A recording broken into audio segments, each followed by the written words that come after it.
On va se pencher sur la vision politique d'Éric Zemmour. L'idée, c'est de décortiquer ses arguments un par un en se basant sur une de ses récentes interviews. On va voir comment il voit la France, ce qu'il propose pour l'économie. Bref, on va essayer de comprendre sa pensée en s'appuyant directement sur ses propres mots. Et voilà, on commence fort avec cette phrase. Emmanuel Macron, c'est le Mozart de la dette. Ça, c'est du Éric Zemmour tout craché. En une seule formule, il pose le décor. Le ton est donné, ça va être une critique, disons, sans concession de la situation actuelle du pays. Et en fait, cette phrase, c'est un peu le point de départ de toute son analyse. Alors, au programme, on va d'abord voir son diagnostic de la France qu'il voit en pleine crise.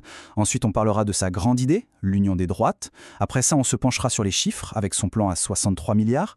Et on terminera par le sujet qui pour lui est central, celui de l'immigration. Allez, on attaque avec le premier point, son diagnostic sur l'état de la France. Pour Éric Zemmour, c'est très clair. On n'est pas juste dans une mauvaise passe, non. Pour lui, c'est bien plus grave. On est face à une triple crise. Une crise à la fois politique, institutionnelle et identitaire. Et elle est tellement profonde, selon lui, qu'il la compare à une période assez chaotique de notre histoire.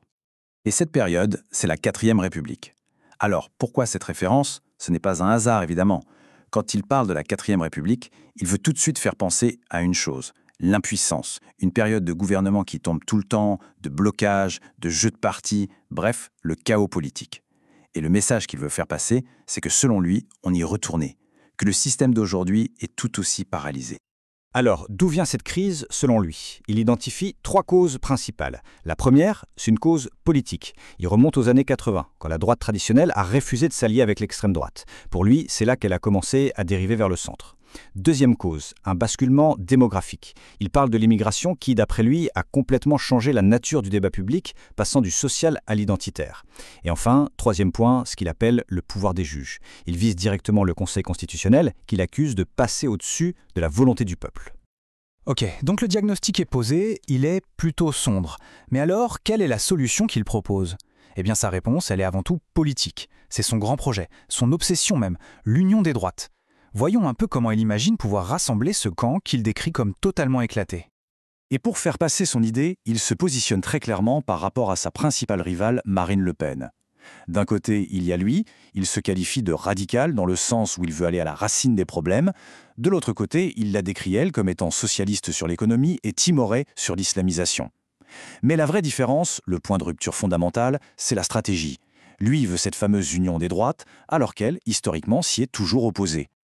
Son plan pour y arriver est assez précis, en plusieurs étapes. Première étape, la présidentielle. L'idée, c'est que tous les candidats de droite se présentent. Mais il y aurait un pacte, ils s'engagent tous à soutenir, sans condition, celui qui arrivera en tête pour le second tour. Deuxième étape, les législatives. Là, tout le monde se met ensemble pour former une seule alliance et essayer de gagner une majorité. Son appel aux électeurs est donc très direct. Il leur dit que s'ils veulent cette union, eh bien, ils doivent voter pour son parti. Reconquête, pour forcer la main aux autres. Bon, après la politique, passons à l'économie. Face au Mozart de la dette, Éric Zemmour propose ce qu'il présente comme un plan de choc. L'objectif est clair, trouver des milliards d'économies pour s'attaquer à la dette, et la promesse, c'est de le faire sans augmenter les impôts. Et le chiffre qu'il met sur la table, c'est celui-ci, 63 milliards d'euros. C'est énorme. Pour donner un ordre de grandeur, c'est bien plus que ce que le gouvernement de l'époque cherchait à économiser. Alors évidemment, la question qu'on se pose tout de suite, c'est mais où est-ce qu'il compte trouver tout cet argent? Alors d'où viendraient ces économies? Sa réponse est assez claire. Il ne s'agit pas de faire des petites coupes un peu partout. Non, l'idée c'est de viser très gros sur quelques postes de dépenses bien précis. Et voici où il compte couper. Le plus gros morceau, de loin, ce sont les aides sociales dites non contributives pour les étrangers, pour 15 à 20 milliards. Ensuite, il y a 2 autres gros postes. La politique de la ville, 8 milliards. Et les subventions aux énergies renouvelables, 8 milliards aussi. Et enfin, on retrouve la suppression de l'aide médicale d'État, l'AME, pour un peu plus d'1 milliard. Il parle aussi de supprimer diverses agences de l'État. On arrive maintenant au sujet qui est vraiment le pivot de toute sa pensée, le point qui relie tout le reste. Pour Éric Zemmour, l'immigration, ce n'est pas juste un thème de campagne comme un autre. Non, pour lui, c'est la question centrale. La source de toutes les autres crises, qu'il s'agisse d'économie, de sécurité ou d'identité. On en a parlé juste avant dans son plan économique, mais c'est important de bien comprendre ce qu'est l'AME, l'aide médicale d'État. C'est un dispositif qui donne accès aux soins pour les étrangers en situation irrégulière. Pour Zemmour, la supprimer, ce n'est pas juste une question d'argent, c'est aussi une mesure très symbolique. Et pour justifier cette suppression, il utilise des mots très forts, comme cette phrase « On a l'impression qu'on soigne toute l'Afrique ». Derrière cette formule choc, il y a son argument principal. Pour lui, l'AME créerait un appel d'air migratoire et surchargerait les hôpitaux au détriment, selon lui, des Français. On voit bien ici comment il connecte un fait divers à sa vision d'ensemble.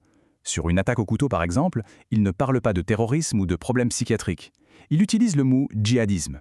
Pour lui, c'est l'expression d'une guerre sainte, d'un commandement religieux. En gros, le problème n'est pas individuel, il est civilisationnel. Et face à ça, la réponse qu'il propose est en deux temps, et elle est radicale. Premièrement, l'expulsion. Expulser immédiatement tout étranger condamné, sans même attendre que la procédure d'appel soit terminée. Deuxièmement, l'incarcération. Il propose un grand plan pour construire 100 000 places de prison supplémentaires. Au final, on voit que tout le discours d'Éric Zemmour nous ramène à une question fondamentale. Quel est le défi numéro 1 pour un pays comme la France ? Est-ce que c'est un défi économique et social, ou est-ce que, comme il le soutient, c'est avant tout une question d'identité et de civilisation ?